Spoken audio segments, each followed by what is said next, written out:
지난주에 그 또 부동산 대책이 한번 나왔잖아요. 9월 16일 날 나왔습니다. 네. 네. 와, 그날 정말 말이 많았어요.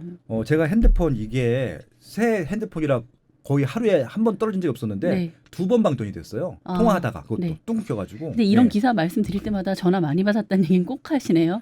그만큼 많은 분들이 관심이 많고 네. 기자 언론사분들이 관심이 많다는 것들이죠. 그래서 어떻게 예상을 하는지 왜냐하면은 이게 전망이 이제 불투명해지는 거잖아요. 불확실성이 많아지다 보니까 지금 언론사에서도 지금 그렇게 좀 언론을 보시고 계시는 구독자들한테 빨리 알려주고 싶은 그 욕망들 때문에 저도 그렇게 좀 빨리 제대로 된 정보를 알려드리고 싶었어서 더 열심히 아마 인터뷰를 했던 것 같습니다. 네. 네. 그럼 그 관련한 기사들을 좀 보겠습니다. 네. 된다더니 하루 만에 안 된다. 음. 금융위 오락가락 대출 규제 논란. 첫 발표에 15억 초과 주담대 전면 금지. 8시간 뒤 보증금 반환용 가능 번복. 하루 안 돼서 다시 금지. 이런 내용이에요. 굉장히 시장이 혼란스러웠었죠. 네. 일단 뭐 뒤에 이제 대략적인 제가 브리핑을 다시 해드릴 텐데 네. 영향력이랑 요 기사는 뭐냐면요.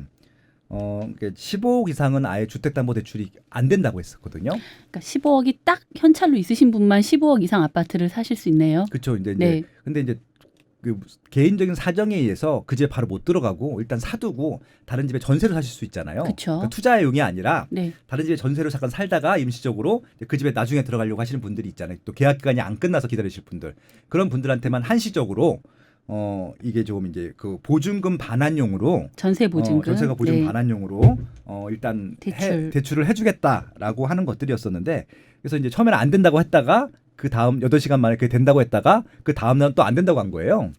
그러니까 이게 뭐냐면요. 이게 시뮬레이션을 해봐야 되잖아요. 이게 왜냐면은 15억 이상 대출 금지는 처음이거든요.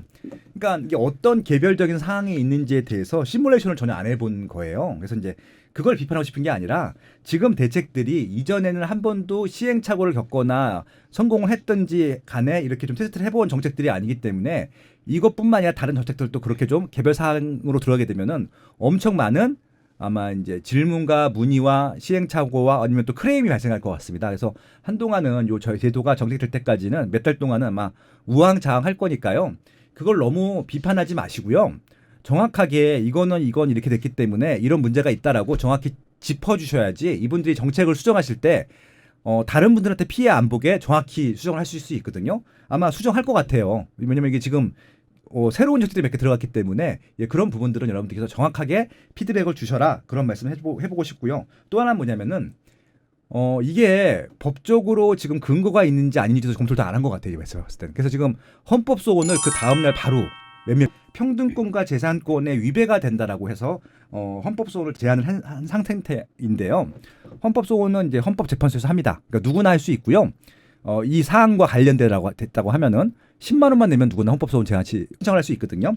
뭐 그건 중요한 게 아니라 근데 이게 아마 현 정부의 이런 정치적인 스탠스라고 하면은 위헌이라고 안 나올 거예요. 왜 그러냐면 이게 정치적 판단이 필요하기 때문에 그렇습니다. 왜 그러냐면은 헌법 조문에 이런 게 있어요. 23조에 모든 국민의 재산은 보장된다라고 하는 부분이 있는데 이거에는 위반되는데 단서 조항이 있어요. 공공의 필요에 의한 재산권의 제한과 보상은 법률에 근거해야 된다. 이 물인데요. 법률에 근거가 있으면은 제한해도 되는 것들이잖아요. 그래서 만약에 이 법률에 근거가 없으면 그 법률을 만들 거란 말이죠. 그러니까 결국은 사후적으로 법을 만드는 정치인들 같은 경우는 뭐든지 가능하거든요. 공공의 필요에 의한이라고 하는 것이 굉장히 주관적인 평가잖아요. 이건 정치적인 평가이기 때문에 현재 정치를 하시는 분들 특히 주도권을 갖고 있는 여당에서 이것들에 대해서 공공의 필요라고 하면은 그냥 공공의 필요가 되는 겁니다. 그러니까 이것들에 대해서 아무리 시비를 걸어도 바뀌지 않을 부분들이 있다는 것들이고요. 그래서 이것들은 여기에 너무 목을 매시기보다는 지금 나온 정책에 대해서 어떻게 반응할 것인가 대응할 것인가 이거를 하셔야지 이걸 헌법소원에 너무 맹목적으로 매달리다 보면은 또 헌법소원 결과를 기다리시는 분들도 있거든요. 그렇게 하시면 답이 안 난다는 말씀을 드려보고 싶고요. 지금 나온 대책 내에서 이후에 어떤 의사결정을 하실 것인가를 좀 반드시 그렇게 좀 준비를 하셔갖고요. 바로 좀 실행하시면 좋을 것 같습니다. 네. 저는 소장님도 아시다시피 네. 부동산을 알지 못하는 부알못 아줌마잖아요. 뭐 그 정도면 다 많이 아시는 거예요. 네, 그냥 기사 네. 간단히 기사를 정말 모르니까 여쭤보는 입장인데 네. 그냥 저같이 정말 모르는 평범한 아줌마가 보기에 그리고 신문 기사를 좀 보다 보니까 이제 부동산 관련 대책이 18번, 19번 나왔다고 하더라고요. 네, 18번 나왔어요. 이번 대책이 18번인가? 18번째 예. 대책입니다. 18번이나 대책이 나온 건 그 전 대책이 아니기 때문에 18번까지 간 거잖아요. 네. 그럼 이 18번까지 오는 상황도 저는 좀 말이 안 된다고 생각하는데 네. 그런 18번의 대책이 나온다는 건 앞에 대책에 대해서 본인들이 실패했다고 인정하는 거 아닌가요?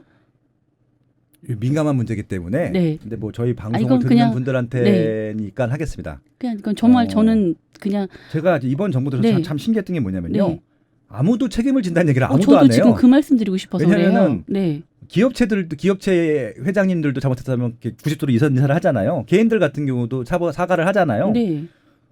이거는 지금 누가 잘못했는지 잘 모르겠는데 블로거랑 스타 강사가 잘못했대잖아요. 그렇죠. 작년에 제가 피디수첩으로 그렇게 평가를 받은 걸 수도 있는데 근데 이거는 정치적인 잘못이 맞는 것 같고요. 근데 네. 그렇게 되면은 누가 책임지는 모습을 한 번이라도 보였으면은 이게 내가 진정성이 느껴질 텐데 정말 열심히 했구나. 근데 자기들은 잘못한 게 없다는 거예요. 그러면 그건 좀 아닌 것 같아요. 제가 봤을 때도. 저는 예. 진짜 정말 대통령님 존경하고 늘 민주당 지지를 열심히 했는데 저 같은 사람이 봐도 아니 18번이나 대책이 나오는 동안 어떻게 아무도 네. 책임지는 모습을 보이지 않지라는 좀 의문이 들어서 이 기회에 그러니까 사과도 안 하고요. 네. 그러니까 좀 이렇게 제가 열심히 했는데 잘 안 됐습니다라고 해야 되는데 그냥 잘못했다는 얘기조차도 안 해요. 나 그게 제일 좀 뜬금했었습니다. 근데 아무튼 제가 그것까지 비판하고 싶지는 않고요. 네. 뭐 이런 생각을 할 수도 있겠죠. 왜냐하면은 이제 뒤에 아마 뉴스가 나올 텐데 참여정부 때가 있어요. 네. 그때는 몇 번 대책 나온 줄 아세요? 5년 동안? 전 잘 모르죠. 30번 나왔어요. 아 진짜. 그러니까 지금 18번 나왔으니까 아직 12번의 기회가 나왔다. 이순신 장군처럼 아직까지 소신에게는 12번의 대책을 바꿀 기회가 나왔습니다. 이럴 수도 있겠죠. 아니 그러니까 대책이 잘못되면 수정하는 거는 얼마든지 근데 좋죠. 이분들 예. 마인드는요. 네. 이게 지금 아까 말씀하신 대로 투기꾼들이나 뭐 스타 블로거라든지 이런 분들한테 책임을 전가하는 거 보면은 원인을 분석할 생각이 전혀 없는 것 같긴 해요. 그러니까 무슨 말씀이냐면은 지금 서울 부동산 시장이 어지러운 거 지금 서울만 지금 그렇거든요. 지방에 생활할 만한 곳이 없다는 거예요, 결국은. 지방으로 가면 이 문제가 다 해결되는 거잖아요. 실거주 수요든 투자 수요든 다 지금 서울만 보고 있다는 얘기잖아요. 그러면은 다른 지역도 볼 수 있게 환경을 만들어 주던가 그런 것들인데 지금 서울 수요가 많다고 서울 수요만 억제한다고 다른 지역이 해결되는 게 아니잖아요. 그럼 계속 이거는 임시 미봉책이잖아요.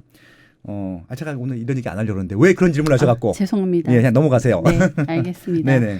한국경제 기사고요. 낡았던 교육 1번지 목동 수지 새 아파트 짓기 속도. 네, 이런 기사 좋습니다. 네.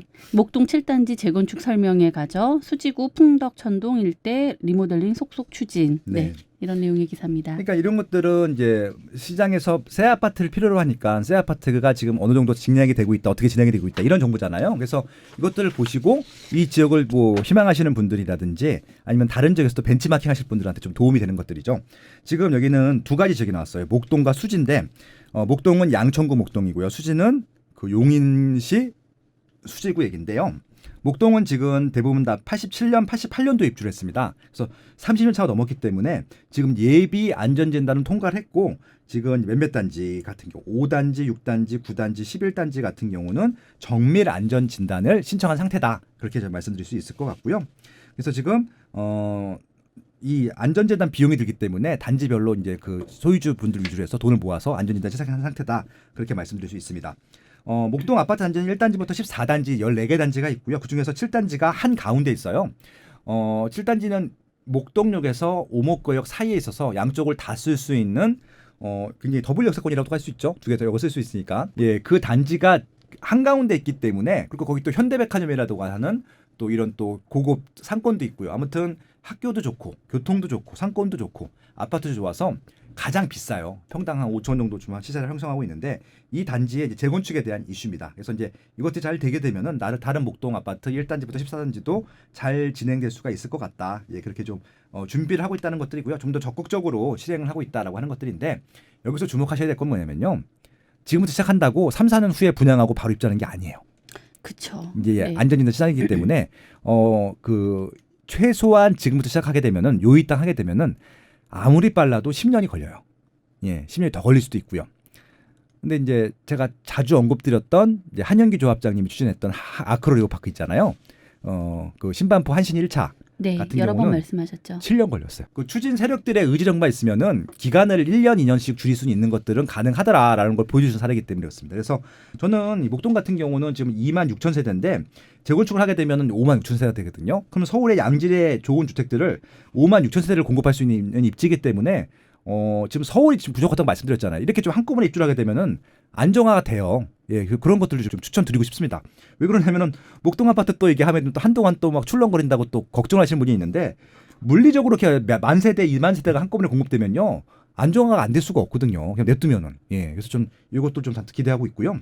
두 번째는 어디냐면 용인 수지인데 용인 수지 같은 경우는 이게 90년대 초반에 형성이 된 택지 개발 지구라서 재건축 연한은 아직 안 됐습니다. 그래서 여기는 새 아파트에 대한 니즈가 많기 때문에 리모델링으로 간다라고 하는 것들이고요. 그래서 지금 최근에 그 리모델링, 그러니까 풍덕촌동에 있는 초인마을인데 초인마을에 있는 것들이 시공사로 포스코 건설을 선정해서 리모델링을 추진한다는 것들이고요. 이게 지금 최초입니다.